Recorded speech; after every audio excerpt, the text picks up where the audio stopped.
Magandang buhay mga bossing, welcome back naman sa Minting Channel natin. Bago natin ipagpatuloy ang Global Freeze, Zhang Yi ang pinakamalakas na mutant sa panahon ng apokalipse. Nais ko sanang humingi ng suporta, mag-subscribe sa aking channel para makumpleto ang 1,000 na subscriber na goal. Salamat mga bossing, umpisahan na natin. At makikita nga natin sa huling chapter si Zhang Yi na iniisip niya na itong si Mayumi Takeuchi. Siya ang tunay na core ng Eclipse. Naramdaman pa ni Zhang Yi ang lamig sa kanyang likod. Prope siya? Nakikita mo ba ang hinaharap? Kung may ganoong kakayahan, kahit na wala itong kakayahang direktang lumaban, ang lakas nito ay tiyak na matatawag na epsilon. Kahit sa larangan ng digmaan, ang mga epekto nito ay walang limitasyon. But then again, kung talagang may plano ang kabilang partido, bakit 4 pang tao ang pinatay niya? Sa pag-iisip nito, hindi mapigilan ni Zhang Yi na maglakad pabalik-balik sa silid, iniisip ang mga mahahalagang punto. Kahit na may kakayahan siyang manghula, hinding-hindi niya mauunawaan ang lahat ng detalye ng hinaharap. Maaaring dahil din sa itinuon nila ang lahat ng kanilang atensyon sa Celestial Team at sa makatuwid ay binaliwala ang aking pag-iral. No, hindi nila ma-distinguish ang identity natin. Kung prope siya, sa kanila dapat nakasentro. Pero paano kung nasira ang kakayahan niya? Hindi mapigilan ni Zhang Yi na mapaisip. May pakiramdam pa siya na kung mauunawaan niya ito ang magiging pinakamahalagang paraan para sirain ang Eclipse Moon. At sa panahong ito na nasa bahay si Zhang Yi at hindi na makalabas, nagsimulang magkaroon ng undercurrent ang buong Blizzard City. Ang nangungunang pamunuan ng Blizzard City ay hindi nagligtas sa pagsisikap na harangan ang balita upang maiwasan ang pagkalat ng balita ng pagkabigo ng ikalawang pagkubkob ng Eclipse at maapektuhan ang mga tao ng Blizzard City. Gayunpaman, saan sa mundo mayroong isang pader na hindi tinatagusan ng hangin? Ang Celestial Team ay nawala ng hindi maipaliwanag. Noong nakaraan, tuwing babalik silang matagumpay, ibinabalita nila ito sa isang napakataas na profile. Pero sa pagkakataong ito, walang nakakita sa gwapong silver-haired na lalaki na lumabas sa publiko. Bagamat na-advertise ito bilang tagumpay, base sa ugali ng top management, tila sadyang kinalimutan na nila ito. Ang pakiramdam na ito ay parang nanalo sa kampyonato sa mundo, ngunit hindi man lang makapunta sa homepage ng website ng laro. Hindi ko alam kung saan magsisimula, ngunit isang uri ng opinyon ang tahimik na kumalat sa lungsod. Narinig mo ba?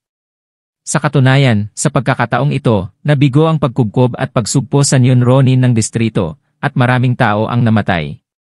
Pati ang kapitan ng God Team, si Ding Shentong, ay namatay sa labanan. Huh? No way. We can't even deal with a bunch of news.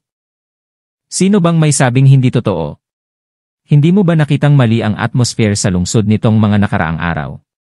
Nanalo daw sila sa laban, pero mula sa simula hanggang sa huli, ni Commander-in-Chief ni Ding Shentong ay nagpakita lang sila ng ilang magagandang bagay sa balita kung This is too abominable.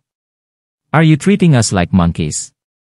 Pero, kung matatalo ang Celestial Team, hindi talaga natin kayang talunin ang Little Neon, di ba?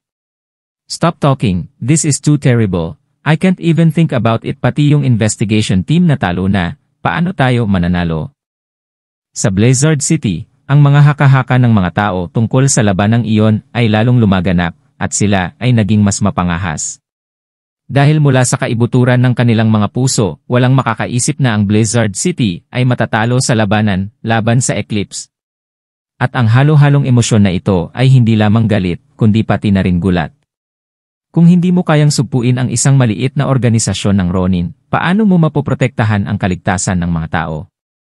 At sa sandaling ito, isa pang boses ang nagsimulang lumabas. Hindi naman sa hindi sapat ang lakas ng ating mga sundalo, kundi ang maling desisyon ng commander na naging dahilan ng pagkasayang ng buhay ng mga sundalo. Ang pagiging epektibo ng labanan ng Celestial Team ay ganap na mapagkakatiwalaan, ngunit pinilit ng mga nakatataas na magsimula ang digmaan ng maaga ng walang sapat na pagkolekta ng impormasyon na naging dahilan upang sumugod sila sa larangan ng digmaan. Ang aming mga sundalo ay nagdusa mula. Si Ding Shentong at ang Celestial Team mismo ay may napakaraming tagahanga sa Blizzard City. Sa sandaling lumitaw ang boses na ito, mabilis itong nakakuha ng suporta mula sa maraming tao. Itinutok nila ang kanilang galit sa mga nasa itaas.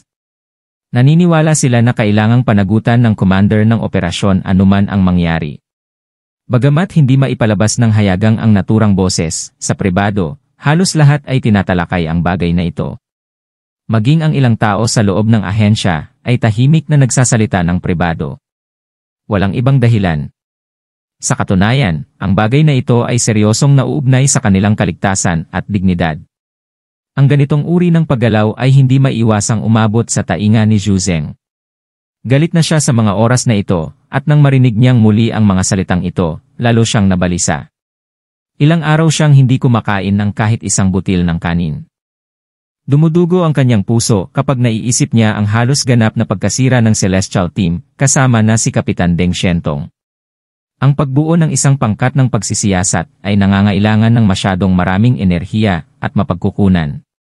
Ang kakulangan ng kapangyarihang panlaban ng Celestial Team ay maaaring hindi na mapunan. At ngayon, ang kanyang prestihyo sa Blizzard City ay dumanas din ng matinding dagok. Dapat tayong gumawa ng paraan para patatagin ang puso ng mga tao. Pagkatapos, ang pagsira sa Eclipse Moon ang dapat gawin. Pero ngayon, sino ang magagamit niya? Walang estranghero sa antas ng kapitan sa koponan ng itim na robe, at ang pangkat ng Diyos ay halos ganap na nalipol. Ang iba pang apat na pangkat ng pagsisiyasat ay bawat isa ay may mahahalagang misyon at hindi na makakabalik. At kahit na gusto niya talagang lumaban, dapat niyang matutunan ang aral mula sa oras na ito at gamitin ang lahat ng kanyang lakas upang sugpuin ang kalaban. Hindi na niya dapat maliitin muli ang kaaway. Sa madaling salita, magiging mas ligtas na magkaroon ng hindi bababa sa dalawang pangkat ng pagsisiyasat na puwersang panglaban sa antas ng pag-atake sa parehong oras. Sa panahong ito ng panloob at panlabas na kaguluhan, ang pagdating ng isang tao ay nakatulong ng husto kay Zhu Zeng. Iyon ang pinuno ng pamilya Deng, ang chairman ng Deng Group, Deng Yuanbo. Ngayong umaga, madilim ang kalangitan at bumagsak ang makapal na nyebe mula sa langit. Ang espesyal na upuan ni Deng Yuanbo ay dumating sa Combat Command Center. Ang 50 taong gulang na ganap na haligi ng pamilya Deng ay lumitaw sa mata ng publiko sa unang pagkakataon pagkatapos ng pagkatalo sa labanan. Maraming tao ang lihim na nagbigay pansin sa kanyang mga kilos. Nang dumating si Deng Yuanbo, tatanungin ba niya si Zhu Zengxing o susuportahan si Zhu Zeng? Ang kanyang saloobin ay mahalaga. Dahil ngayon, ang pahayag ng mahalagang figure na ito ay tiyak na maaaring ikiling ang direksyon ng opinyon ng publiko. Bukod dito, sa pagkawala ng kanyang tagapagmana, siya rin ang pinakamalaking biktima ng operasyong ito. Kaya ang bigat ng kanyang mga salita ay medyo mabigat. Nang malaman ni Zhu Zeng na dumating si Deng Yuanbo, nagpakita rin siya ng mabagsik na ekspresyon. Hiniling niya kay Lan Xincheng na imbitahan si Deng Yuanbo sa opisina. Isinara ng dalawa ang pinto at nag-usap ng matagal. Ang eksaktong nilalaman ng pag-uusap na ito ay hindi alam. Ngunit pagkatapos ng pag-uusap, biglang natuklasan ni Lan Xincheng na ang dilim sa mukha ni Zhu Zeng ay lumiwanag ng husto. Nakahinga siya ng maluwag. Maaaring makabangon muli si Zhu Zeng, na siyang pinakagusto niyang makita. Kung hindi, kung may mangyari kay Zhu Zeng, na kanyang direktang pinuno, magiging mahirap para sa kanya na mapanatili ang kanyang posisyon sa Blizzard City sa hinaharap. Pinaalis ni Zhu Zeng si Deng Yuanbo. Pagkatapos mag-isip tungkol dito, mahinahon niyang sinabi kay Lan Xincheng, maaaring alisin ang pagbabawal kay Zhang Yi at sa iba pa. Tawagan mo sina Zhang Yi at Bailey Changqing. May sasabihin ako sa kanila, magsalita. Tumango si Lan Xincheng at sinabing oo. Mabilis siyang pumunta at inutusan ang mga tao na dalhin sina Zhang Yi at Bailey Changqing. Di nagtagal, dumating sina Zhang Yi at Bailey Changqing sa Combat Center matapos matanggap ang balita. Nagkita ang dalawa sa lobby sa unang palapag. Si Bailey Changqing ay nagpakita ng mapait na ngiti kay Zhang Yi. Naintindihan kaagad ni Zhang Yi. Sa simula, nagsanib ang dalawa upang linlangin ang rehiyon ng Jiangnan, na pinipigilan ang matataas na antas na opisyal ng rehiyon na malaman ang lakas ni Zhang Yi. Ngunit sa misyong ito na palibutan at sugpuin ang Eclipse, ang lakas ni Zhang Yi ay halatang mas mataas kaysa sa inaasahan ng distrito. Mula sa aspetong ito, tiyak na pananagutin ng distrito ang Yubaili Evergreen. Kaya lang sa panahong ito, hindi makapag-usap ang dalawa sa telepono, kahit na gusto nilang mag-usap sa iisang pahina. Ngayong pinatawag silang dalawa ni Zhu Zeng, siguradong hindi na niya maitatanong ang bagay na ito. Sa kabutihang palad para kay Zhang Yi, siya mismo ay hindi taga Blizzard City. Kahit nasisihin siya ni Zhu Zeng, mapapagalitan lang niya ito, ngunit hindi siya makapagbigay ng anumang mabigat na parusa. Kung tutuusin, hindi kasalanan ang pagtatago ng lakas. Ngunit si Bailey Changqing mismo ang kapitan ng pangkat ng pagsisiyasat, kaya ang ganitong uri ng pag-ugali ay mahirap sabihin. Maaring malubha o minor ang krimen, depende lahat sa mood ni Zhu Zeng. Bumaba si Lan Xincheng para batiin sila ng personal. Gwapo naman ang mukha pero medyo pambabae siguro dahil isa siyang civil servant. Ngunit hindi talaga gusto ni Zhang Yi ang lalaking ito. Dahil si Lan Xincheng ang klase ng tao na masasabi mong napakatalino mo sa pagtingin sa kanya. Madaling magdusa ng pagkawala kapag nakikitungo sa gayong mga tao. Gayunpaman, hindi natakot si Zhang Yi dito. Sa halip, naisip niyang medyo nakakatawa ang mapagpanggap na ugali ni Lan Xincheng. Ang mga talagang matalinong tao ay madalas na nagpapakita ng kanilang mga panloob na kakayahan sa halip na ipakita ang kanilang matatalas na gilid. Kayong dalawa, akyat na kayo. Matagal na kayong hinihintay ni Zhu Shuai. Si Zhang Yi ay mukhang kalmado, tumango na may ngiti, at sinundan si Lan Xincheng habang siya ay naglalakad. Si Bailey Changqing ay mukhang komplikado, ngunit ngayon ay kailangan niyang kumagat ng bala. Maya-maya, dumating ang dalawa sa opisina ni Zhu Zeng. Hindi pumasok si Lan Xincheng at isinara ang pinto sa labas. Dalawa lang ang tao sa loob, si Zhu Zeng at ang kanyang personal guard na si Sun Luxuan. Si Zhu Zeng ay nakaupo sa mesa ng mahogany na nakatiklop ang mga kamay upang suportahan ang kanyang baba. Medyo madilim ang liwanag at anino sa hapon na nakatakip sa kalahati ng kanyang mukha, pati na rin ang Sun Luxuan sa anino. Medyo kakaiba ang atmosphere sa opisina. Naisip ni Zhang Yi sa kanyang sarili, malamang na wala nang ibang gagawin sa akin. Dapat ay hayaan akong magpatuloy sa pagsisikap na harapin ang eclipse. Kahit na wala akong tutol sa pakikitungo sa Neon Ronin, kung hihilingin mo sa akin na ipagsapalaran ang aking buhay, haha, hindi ako magiging masaya. Depende sa sasabihin niya. Tumayo si Bailey Changqing sa tabi ni Zhang Yi na may tuwid na mukha at may pawis sa noo. Itinaas ni Zhu Zeng ang kanyang ulo at tumingin sa kanila, bahagyang kumulubot ang mga sulok ng kanyang bibig, at sinabi niya ng may malalim na ngiti, nandito na kayo, maupo. Oo. Malakas na sabi ni Bailey Changqing, at makikitang medyo kinakabahan siya. Nakangiting tumango si Zhang Yi at nagsabi, salamat, Commander-in-Chief. Umupo ang dalawa sa mesa ng mahogany. Diretso ang tingin ni Zhu Zeng kay Zhang Yi. Zhang Yi, malaki ang naiambag mo sa labanang ito laban sa eclipse. Nagulat ako dito. Hindi ko inaasahan na magkakaroon ng ganito kalakas na estranghero sa labas ng lungsod.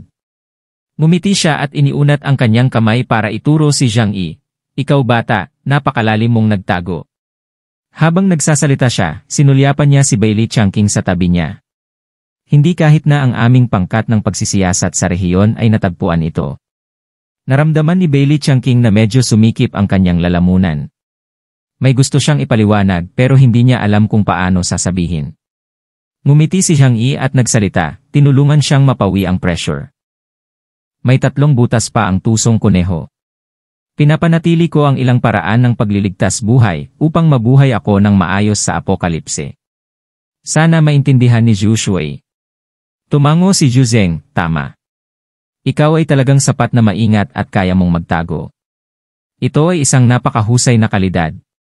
Kung sa larangan ng digmaan, ang mga sundalong tulad mo ang pinakamadaling mabuhay hanggang sa wakas.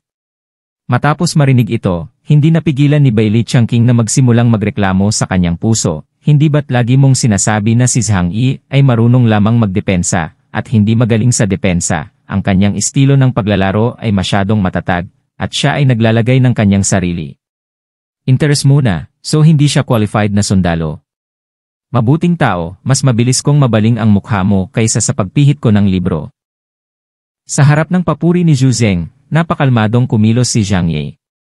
Hindi mo maaaring seryosohin ang mga magagandang salita na nakakaalam kung ano ang ipapagawa niya sa iyo sa ibang pagkakataon.